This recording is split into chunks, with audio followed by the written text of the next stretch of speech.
साताऱ्याजवळ 9 लाखांचे हेरॉईन जप्त. सातारा शहराजवळ तालुका पोलिसांनी केलेल्या कारवाईत कारमधून प्रवास करणाऱ्या दोघांकडून सुमारे 9 लाख रुपये किमतीचे हेरॉईन जप्त करण्यात आलेलं आहे. संबंधित दोघे कोल्हापूर येथील रहिवासी असून अंमली पदार्थ विक्रीच्या उद्देशाने ते साताऱ्यात आले असल्याची माहिती समोर आली आहे.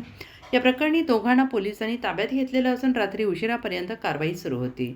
अक्षय पाटील आणि अलंकार दोघे राहणार कोल्हापूर अशी ताब्यात घेतलेल्यांची संशयितांची नावे आहेत. अंमली पदार्थ विक्रीसाठी दोघेजण कारने साताऱ्यात येणार असल्याची गोपनीय माहिती पोलिसांना मिळाली. त्यानुसार पोलिसांनी गस्त वाढवून सापळा रचला.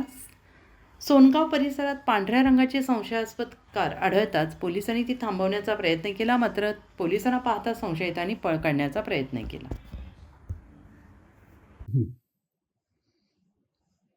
पोलीस स्टेशन सातारा तालुका येथे काल एक कारवाई झाली ज्याच्यामध्ये NDPS म्हणजे narcotics drugs and psychotropic substances act खाली सेक्शन 8 आणि 20 याच्याखाली एक कारवाई झाली ज्याच्यामध्ये 12 ग्रॅम हिरोईन हे 2 आरोपींकडनं जप्त करण्यात आलेलं आहे. एका आरोपीचं नाव आहे अलंकार मुळीक आणि दुसऱ्याचं नाव आहे अक्षय पाटील. दोन्ही आरोपी हे कोल्हापूरचे आहेत आणि हे विक्री करता ते इकडे आल्याची जी खबर होती त्याच्या आधारे ही कारवाई सातारा तालुका पोलीस स्टेशनतर्फे करण्यात आलेली आहे. बाजारात त्याची किंमत सुमारे 9 लाख आहे हिरोईनची आहे. आणि याच्यामध्ये पुढचा शोध चालू आहे, ज्याच्यामध्ये हे कुठून आणलं, काय आणलं आणि आधी काही असं काही केलं आहे का या आरोपींनी इकडे, या संदर्भाने पुढील तपास सातारा तालुका पोलीस स्टेशन करत आहे.